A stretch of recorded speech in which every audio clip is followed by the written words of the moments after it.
Is this adulted? Also, like, what's running? It's like eating on the same shit bag?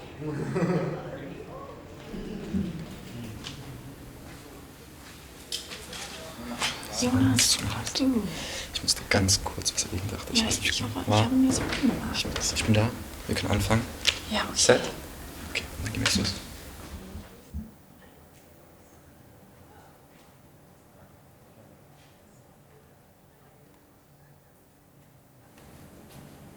Good evening and a warm welcome. My name is Julia Barra, and in this episode, we are going to take a closer look at the topic of authenticity and its discontents. It's nice to have you with us today. We have unlearned to believe in images. Years and years of media consumption have trained us to act like detectives who immediately notice when an action is staged. A micro movement can cause an irritation and trigger a chain of reality-checking mechanisms. What we are hunting for is some circumstantial evidence of the conditions under which the recordings in question were made. Was the camera present as if by chance, or was someone directed to act in front of it? Has this person been influenced or even been on the payroll? In Germany, there are institutions that are concerned with establishing criteria according to which the claim to represent reality can be evaluated. But even those ironclad statutes do not guarantee that we will get what we expect. In the end, it always depends on the attitude of authors and editors. Even if they don't have the slightest intention of manipulation, we are still at the mercy of their decisions. What they show or leave out inevitably shapes the result, at least as much as the source material. But who are these authors? In most cases, they are outsiders interested in a group of people to which they do not belong. Sometimes they also give a voice to certain individuals who do not have the same level of access to the general public.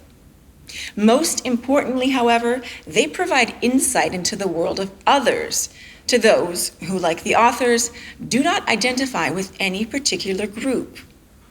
And if we take a closer look at the situation, we can observe that the enthusiasm for unstaged reality is actually strong among a certain social class.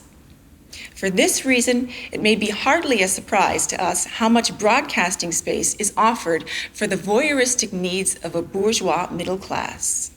In times when hardly any images are put into the world without first checking them for their implicit market value, the authentic itself has become a fetish. The rarer it appears by chance, the more precious it will seem to us. Those, however, who cultivate a particularly free and experimental approach to reality and fiction are perhaps the most susceptible to it. As you can probably guess, I'm talking about artists who use building blocks of reality as their material to create new meaning. They are chasing after authentic sources in hope of receiving a stimulus to vitalize their works. However, the fact that the real core of such speculative fiction is being advertised again and again shows that authenticity has become a commodity itself. Let's change the topic slightly and take a closer look at a concrete example of how the marketing of authenticity comes into play in today's society. Recently, one may have observed the emergence of new platforms whose service is to establish an interaction between different individuals. There is only one condition that distinguishes them from ordinary communication platforms. While on one side there is a user who receives the service, on the other side there is a person who performs this communication as a paid professional activity. While some claim that this is a farce and that people are being hoodwinked here, others see it as an indication that the blending of fact and fiction is already a lived reality. Today, we are very pleased to have the opportunity to speak with a person who is currently employed for one of these platforms. Let's bring in Shanti Green, a young woman from New Zealand living in Germany. For the past 15 months, she has worked as a chat moderator for an online platform and communicated with people under various identities. She is joining us from her home and workplace in Berlin.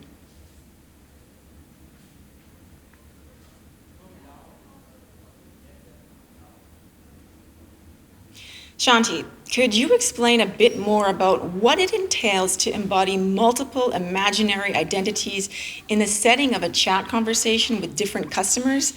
Isn't that quite a challenge for your memory? Well, I have 10 different profiles. None of them have my photos or my name. But I have been talking to some people on there for like a year now. All my profiles have different personalities and they all kind of talk differently, they write differently, and I think just like with anything, practice makes it very easy. The only thing that's hard is if you're talking to someone and then maybe they haven't messaged you in a few months and they come back to the site and then I have to go back through the whole chat and then try and learn what they have all been saying and what I've been saying to them in the past. That's sometimes a bit tiresome, Shanti, for our viewers, it might still be a bit difficult to understand under what kind of circumstances those different identities are brought to life. So let me ask you precisely. Do you create the profiles on your own, or is there any kind of a template that has been given to you? So there are 10 separate files that are given to me, It's more like they give me the profile and it has this name, and then there's about 5 or 6 photos that I just go with that. They don't give me anything more than the age and the name and the photos, and it's not like we have to adhere to anything that they want. It's more like I have chosen what they will do for work, their family situation, like if they have a dog or whatever, stuff like that. The only thing is that what changes is the location, because we have to chat according to the location of the customer we're talking to. But Shanti, isn't it extremely difficult to always imagine yourself being a different person in a different location and to keep the storyline intact once it has been drafted? Well, the company is based in the US, so I do talk to people in the US, and I have to say that I'm also in the US, but yeah, sometimes that's a bit cumbersome, I would say. Other than that, I like it because the shifts are never too long. The longest is like 4 hours, sometimes they're 2 hours. The only thing is that we do have to work sometimes at night because of the time zone. So the busiest hours online are like nighttime for us. So that's when there's the most traffic. But I'm like, all of us who work for the company, we're all between different occupations, and it just suits everyone.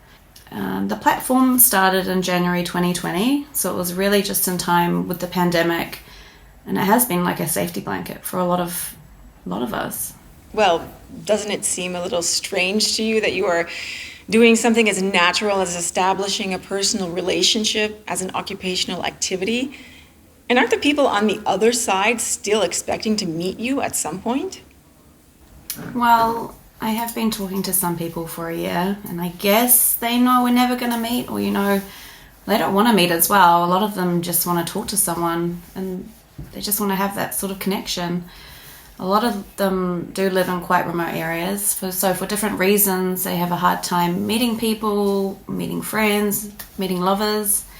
But to be honest, a lot of the time I feel, because I am hiding behind these photos, like a lot of the time I say stuff, and a lot of the time it is true, like they say, "How are you?" and I tell them the truth. And for example, if I have a bad day, I'm more like, meh.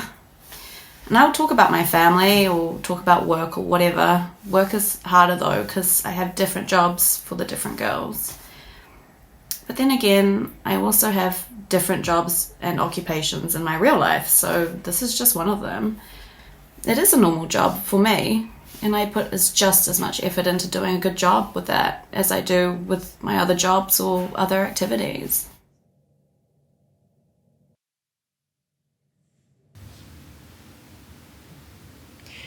But Shanti, let me ask you frankly, aren't we dealing with a form of deception or even fraud here?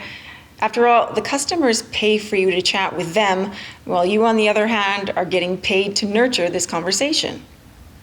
Well, a couple of days ago, I was telling a customer, that I had a delicious ice cream, and just like you talk, and then he's like, "Wow, how sweet is that? You're making summer appear on such a cold and dreary day."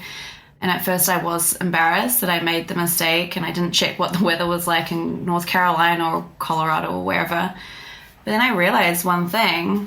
When I tell one of my chat partners something, because, the conversation is all text-based, then of course some ideas, some images arise in his head, and they have absolutely nothing to do with reality. They belong to the reality of the person in the profile photo, which doesn't exist. But on the other hand, it's kind of the same for me. The images I have of the customer's reality are probably even more distorted than his. And who knows if they always tell me the truth? Who knows whether they might not also be telling me some kind of story? But frankly, your line of questioning is starting to annoy me a little bit. I have the feeling you moralize the problem and pick on individuals instead of looking at the general situation in capitalism where we're all like scrambling for this kind of bizarre work and where we have to perform and reshape our identity according to what is expected from us.